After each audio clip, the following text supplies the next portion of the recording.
tarde. Bom, acho que agora deu certo, né? Nós estamos retomando as transmissões do Filosofia on Face, dessa vez com um tema que já deveria ter sido objeto de um bate-papo nosso antes.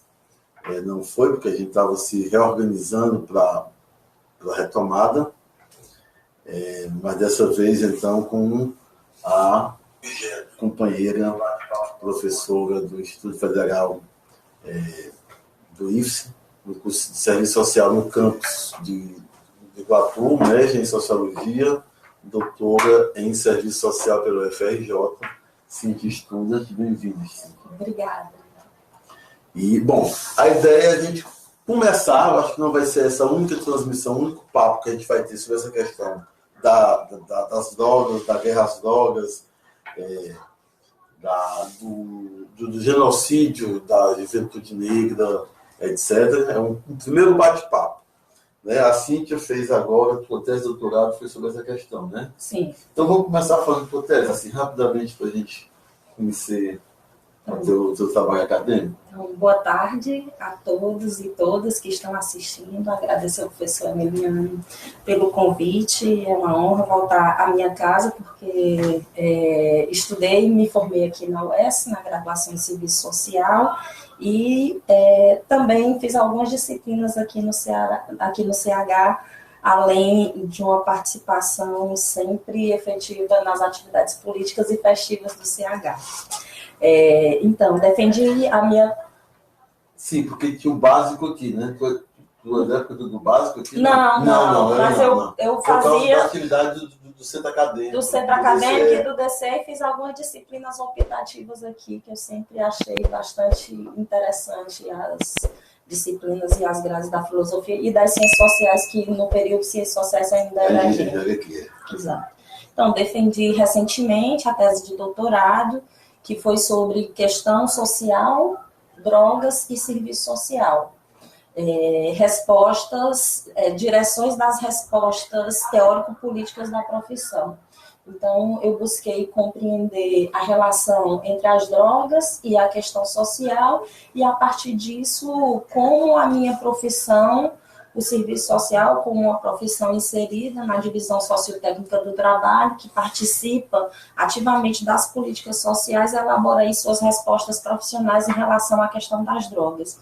E aí, para isso, a gente teve que discutir o que a gente chama, né, a questão das drogas, discutir sobre a natureza do Estado capitalista e do direito, e, portanto, pensar na conexão entre as políticas sociais, o direito social e o controle social para a manutenção da hegemonia burguesa, para daí, né, fazer uma análise da política sobre drogas, compreendendo essa política como estratégia de transnacionalização do controle. Né? E aí pensar também, né, nessa contradição expressa na sociedade capitalista entre as políticas sociais e as políticas criminais para a manutenção desse controle. Eu acho que a gente vai dar para a gente conversar um pouquinho, uma partezinha da tua pesquisa, que foi ampla, né? Sim, assim, então, vamos talvez começar assim, bem do começo mesmo. O que é a chamada questão das drogas? Então, existe esse termo, questão das drogas, ele é um termo que usualmente utilizado por todos e todas, né? Então, todo mundo, quando está discutindo sobre as drogas, refere a uma questão das drogas, seja na vizinhança, seja na mesa de bar, enfim. Né? Seja numa visão conservadora, seja numa visão... Exatamente, exatamente. Mas, em grande maioria, quando as pessoas tratam sobre a questão das drogas, né, essa questão é analisada de um ponto de vista moral.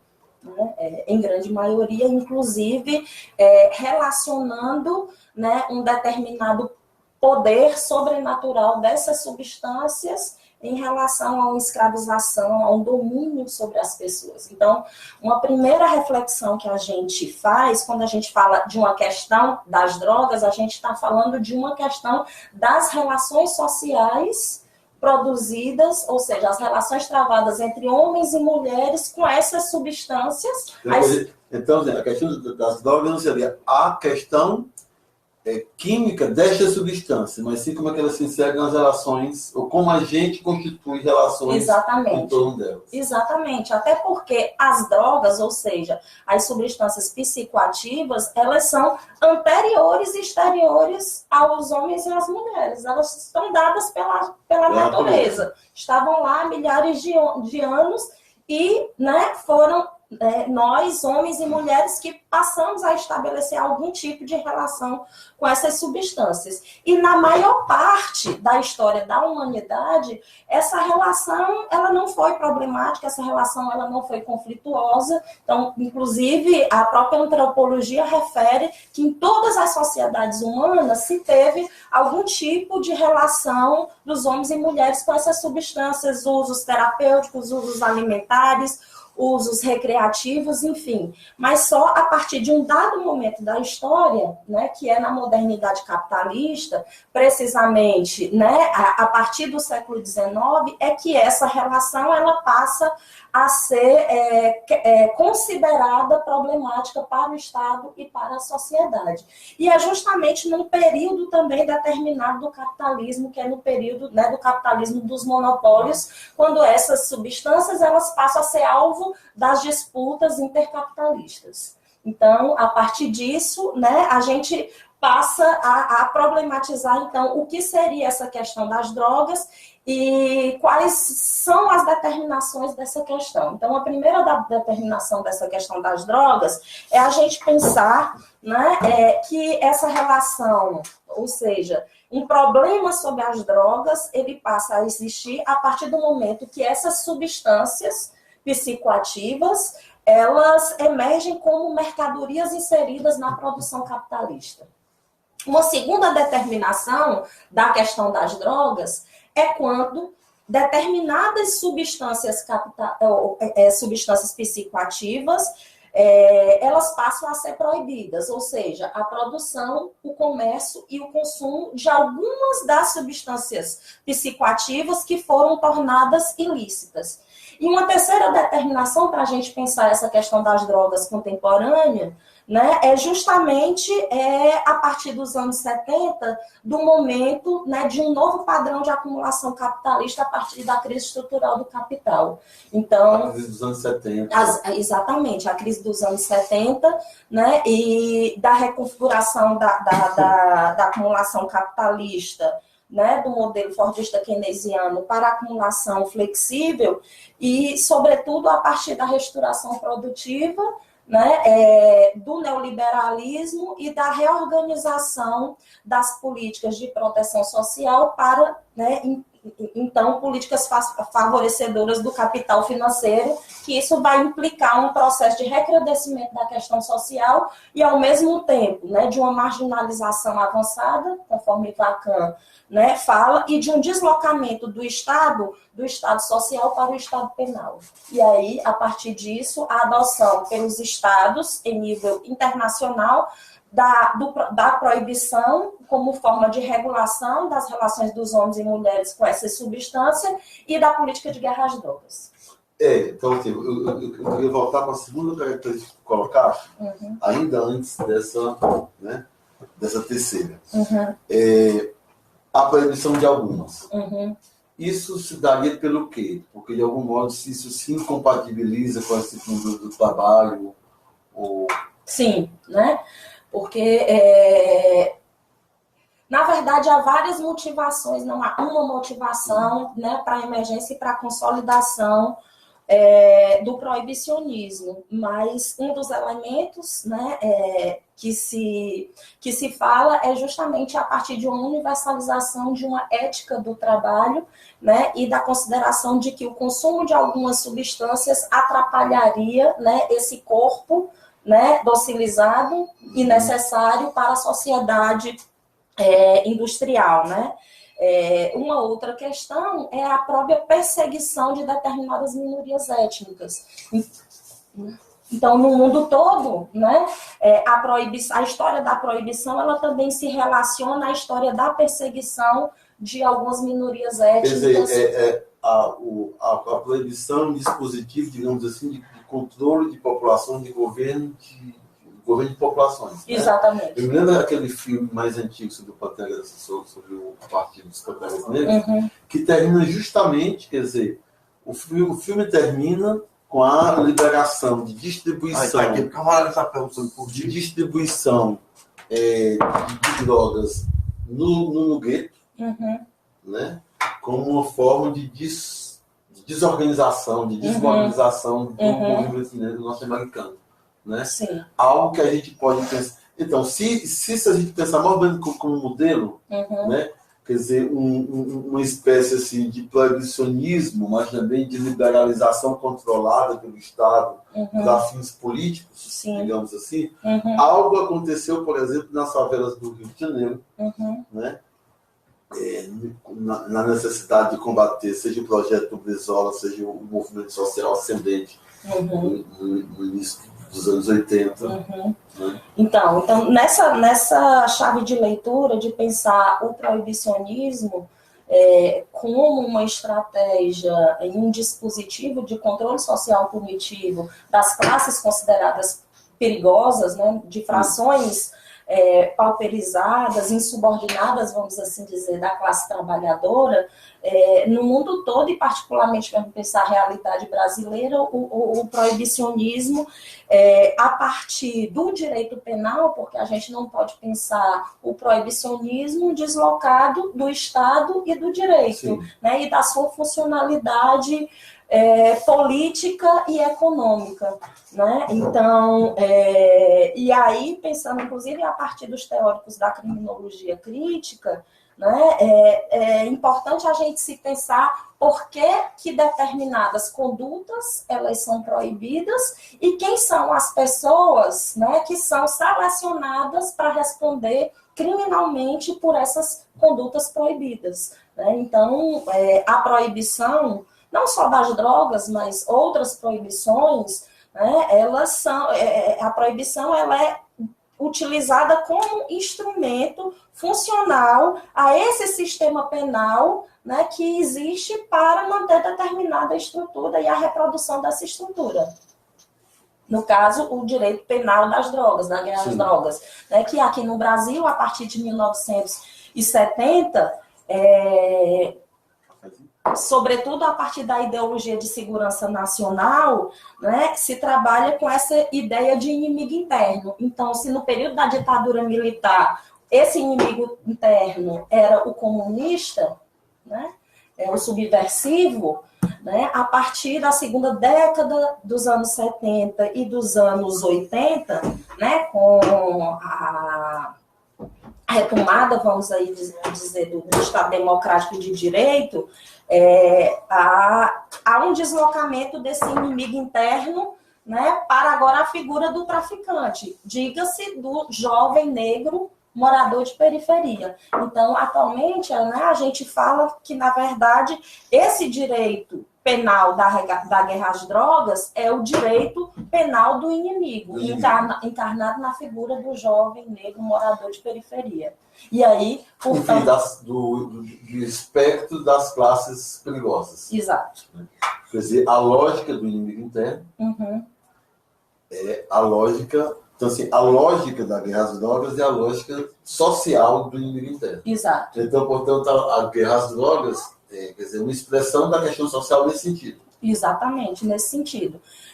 E uma expressão da questão social porque, né, compreendendo a questão social como manifestação política das desigualdades sociais no sistema capitalista, a partir da contradição capital-trabalho, né? Então, essa questão das drogas, né, além desse elemento, né, do controle social punitivo, sobretudo a partir da criminalização das classes consideradas perigosas, há outros elementos que também circundam essa questão das drogas, como, por exemplo, da superexploração do trabalho, né, nesse mercado de drogas, desde a produção à própria hierarquia da estrutura comercial das drogas. Então, a gente tem, né, uma pensando no tráfico de drogas, numa cadeia, né, no mercado de trabalho, que ela não é controlada, que é super hierarquizada, né, onde a força, o trabalho ele é hiper desregulamentado, né, e não há regulamentação nenhuma. Exato, não há regulamentação nenhuma. Então você encontra é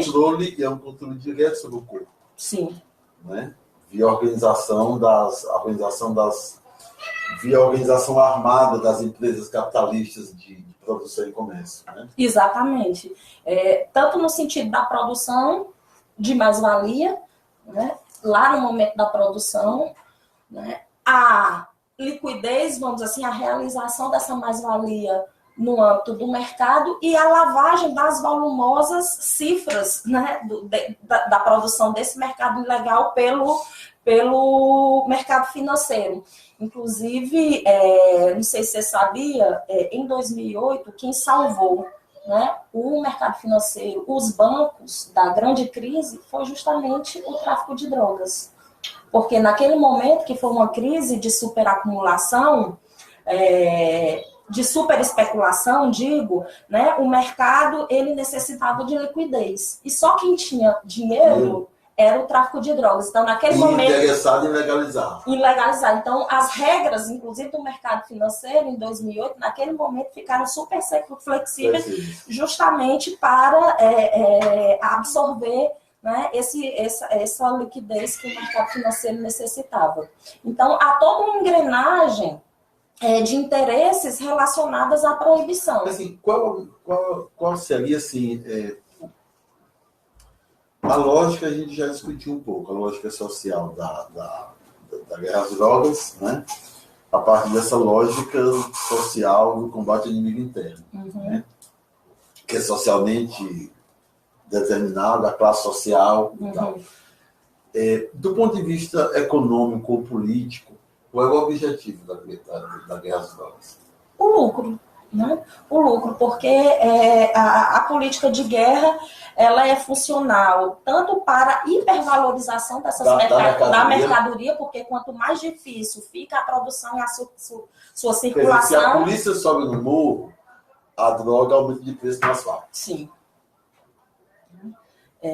Inclusive... E além de piorar, imagina a qualidade, porque tem que ter mais...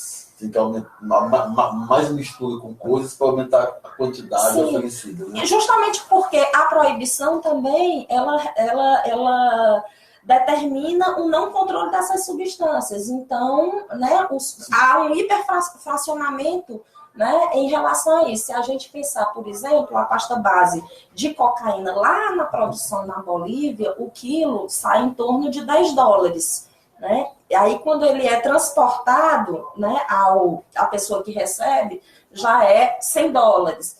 O quilo de cocaína, já o cloridrato, depois dela industrializada, lá na Europa, são 40 mil euros. Né? Então, sai de $10 para 40 mil euros. Exatamente. Então, não existe mercadoria no mundo que se tenha, né, uma valorização dessa. Então, na verdade... Isso se dá na lógica da proibição. Isso se dá na lógica da guerra a proibição e um determinado modo de encaminhar a proibição, que é a guerra às drogas. Exatamente. Até porque há outros mercados que se associam a essa guerra, que também tem uma hiperprodução e também liquidez, se a gente pensar, por exemplo, no mercado de armas, para manter essa guerra. Sim. Seja por parte do Estado, da polícia, mas também por esse mercado ilegal e todos os capitalistas, né, das drogas desse mercado ilegal. Não estou falando dos trabalhadores, inclusive, que estão nos morros, né, que são trabalhadores de ponta. A gente está falando aqui, de fato, dos grandes capitalistas, que é quem financia a produção. Que, na verdade, a gente nunca nem tem acesso, né? Sim. Uma vez ou outra que dá o azar de um helicóptero com 500 toneladas cair. De pastas cair, Quer dizer, como os companheiros dizem, quer dizer, na favela tem varejista, na favela não tem traficante. Né? Exato. Como é que se insere aí, na tua reflexão, essa questão da legalização ou liberalização, descriminalização, e o que seria a diferença entre esses conceitos? Quer dizer, em que medida? Porque concretamente, assim, para a gente ficar falando muito formalmente, quer dizer, essa guerra às drogas é responsável pela morte de dezenas de milhares de pessoas por ano, principalmente jovens, Sim. pobres da periferia, né? Que são os jovens, normalmente os jovens trabalhadores que são recrutados por essa lógica capitalista extremamente perversa, exatamente porque não é regulamentada, né? Não há direitos trabalhistas, não há, inclusive há esse controle direto sobre o corpo, né?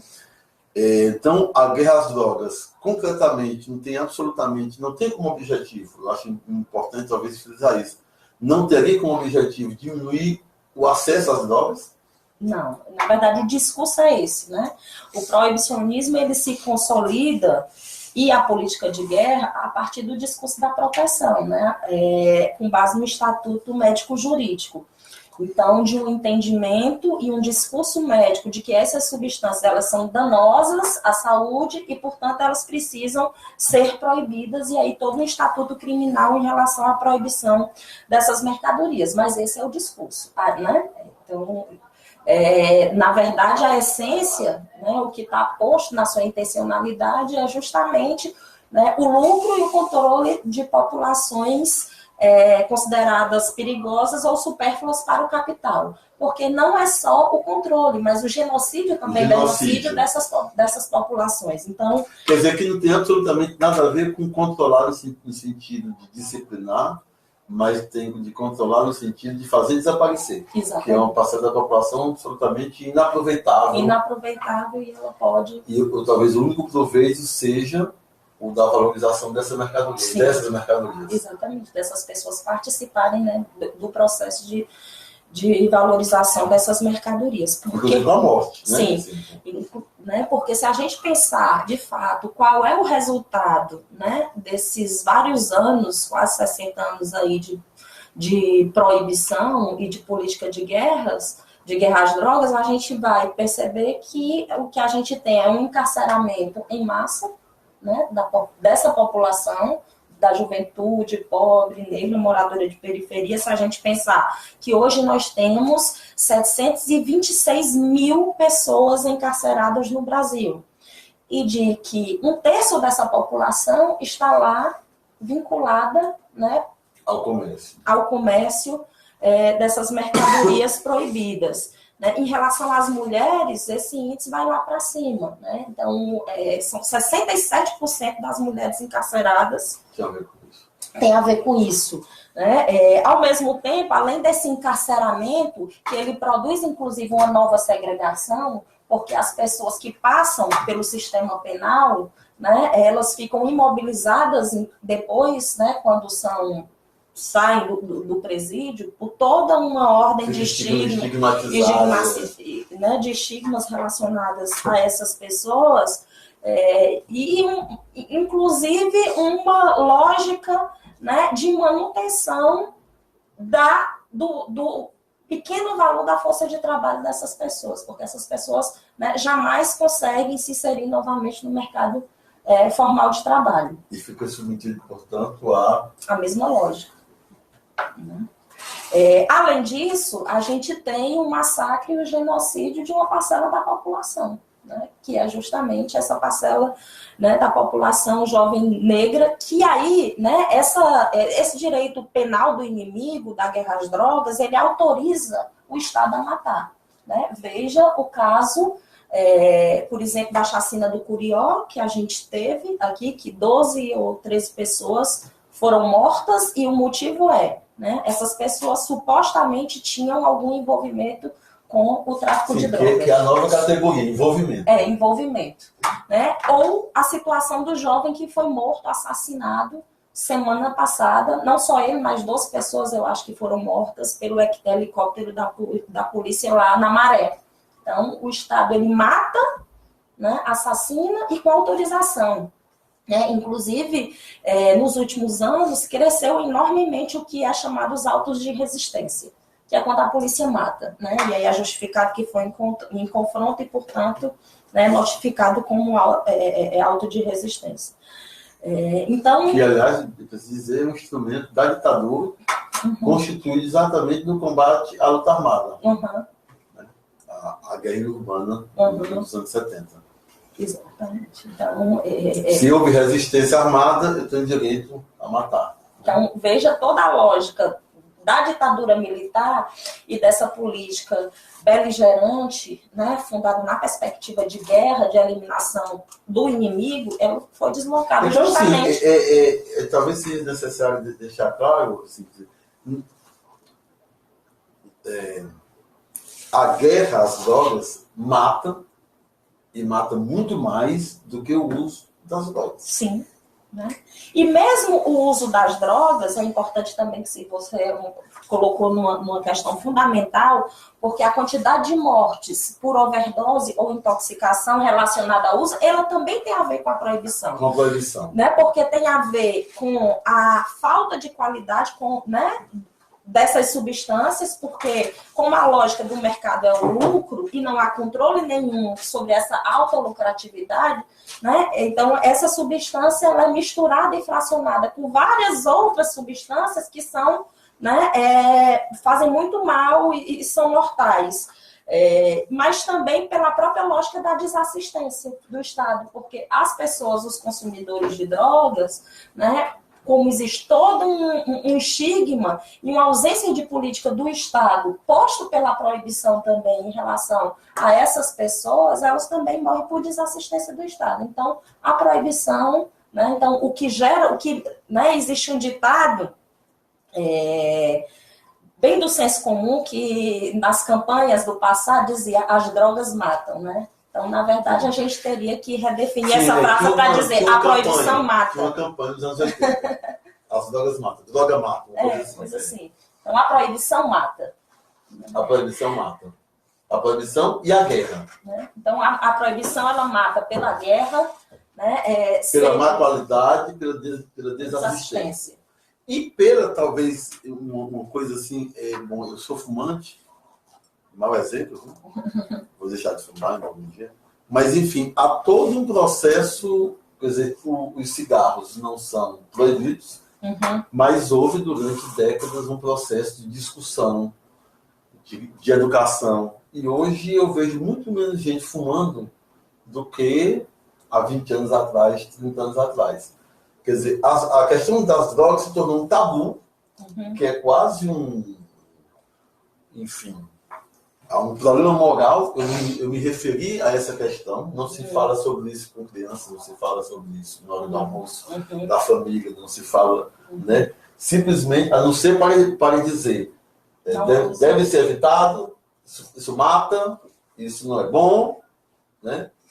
E talvez a legalização, isso que eu te falasse, né? Falar sobre isso, legalização, descriminalização, liberação, qual seria o termo?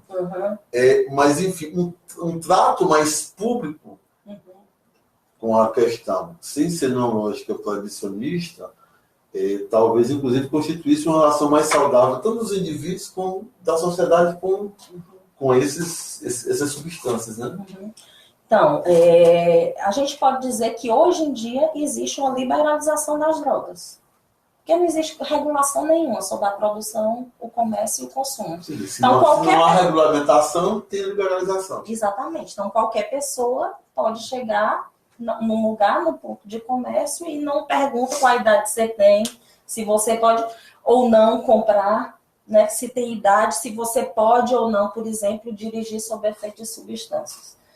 Então, algumas outras drogas lícitas, no caso o tabaco, o cigarro e o próprio álcool, muito menos que o cigarro, né, eles vêm, o Estado brasileiro vem imprimindo aí políticas de redução de danos, que é políticas de controle sobre a produção e sobre o consumo.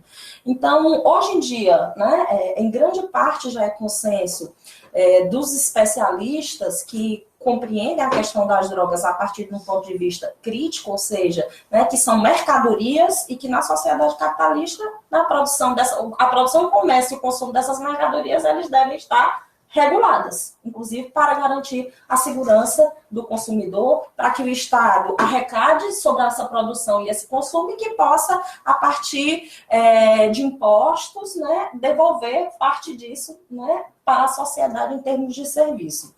Então, a própria ONU, inclusive a Organização Nacional,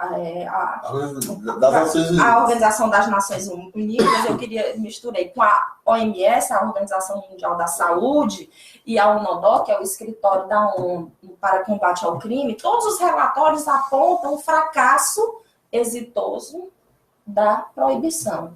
Né? O fracasso no sentido, né, de uma diminuição da busca, do consumo e da produção das substâncias. Exitoso em termos, né, de controle social punitivo das populações indesejadas. Mas a proibição, né, é um alto custo e, né, só tem gerado, inclusive, o aumento da produção e do consumo dessas mercadorias. Humano, econômico. Exatamente. E, em grande maioria, e a experiência mesmo mostra, né, de que, né, essas mortes e esses vários danos provocados pela proibição, eles têm uma diminuição considerável a partir das experiências de controle de regulamentação dessas substâncias, que é o que a gente chama de legalização. Né? Então, a legalização... Então, assim, na sua concepção, a proposta seria legalização mesmo. Legalização. Não simplesmente descriminalização. Não, né? Porque a legalização, ela pressupõe a descriminalização. Mas ela não só deixa de ser crime, como ela estabelece critérios para a produção, para a distribuição, para o comércio e para o consumo. E instrumentos de controle e acompanhamento. Exatamente. Então, por exemplo, um exemplo da política de redução de danos, da política de controle, é isso. Por que as pessoas pararam de fumar cigarro? Não, diminuíram. Ninguém está vendo. Diminuíram, vamos assim. Muito. Justamente porque houve, né, todo um controle em relação, não se pode mais fumar em local público, criança não pode jamais comprar cigarro, né, e as propagandas não podem mais ser veiculadas na televisão, na carteira de cigarro tem, né, aquela informação aos danos associados ao cigarro, enfim. Então, acho que o nosso tempo está acabando. Uma última pergunta, porque você falou sobre isso, falar sobre isso, muito rapidamente. Então, uma coisa para a gente encerrar, nós temos alguns minutos. Certo. Né? Que é a relação entre guerra às drogas e a população carcerária crescente. Então. Você colocou isso? Aí veio uma pergunta aqui de alguém que está assistindo. Tá certo. Então, essa relação ela é direta. Se a gente, a partir da lei, na verdade, de 2006, que é a Lei 11.343, que é a lei que estabelece a nova política criminal de drogas. No primeiro momento, inclusive, se achou que essa lei, algumas pessoas diziam que seria a despenalização, vamos assim dizer, dos usuários de drogas.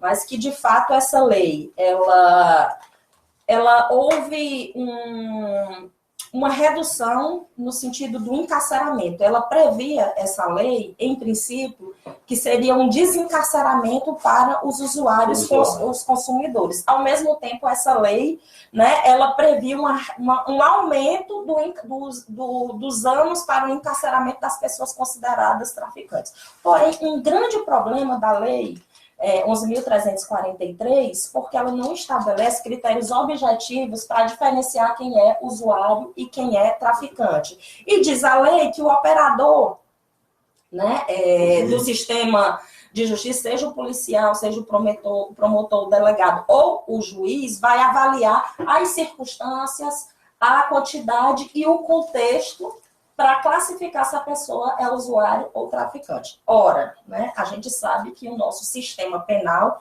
seja a instituição policial, a instituição judiciária, a instituição penitenciária, ela é classista e racista. Então, portanto, né, essa política 11.343, na verdade, ela expressa uma contra-reforma da política criminal, porque aumentou a perspectiva da punitividade e do encarceramento justamente voltado às populações pobres, negras, né, pela ideia do direito penal ao inimigo. Quer dizer, na verdade, esse perfil aí, né, do jovem negro, pobre, de periferia, usuário ou varejista, a tendência é que seja classificado como varejista, como traficante. Como traficante. Por quê? Porque a base dessa lei é a ideologia da diferenciação social a partir do Estatuto Médico-Jurídico. Então, para o jovem de classe média, vamos lembrar do filho da juíza, que foi pego com 10 quilos de cocaína, ele foi solto porque foi considerado dependente. Então, cheirava muito o rapaz. Área da dependência. 10 quilos de cocaína. Rafael Braga foi preso, novamente criminalizado por poucas gramas de maconha. Então, o que determina, na verdade, é a origem de classe e a cor. E a origem territorial. Gente, a gente vai voltar, né?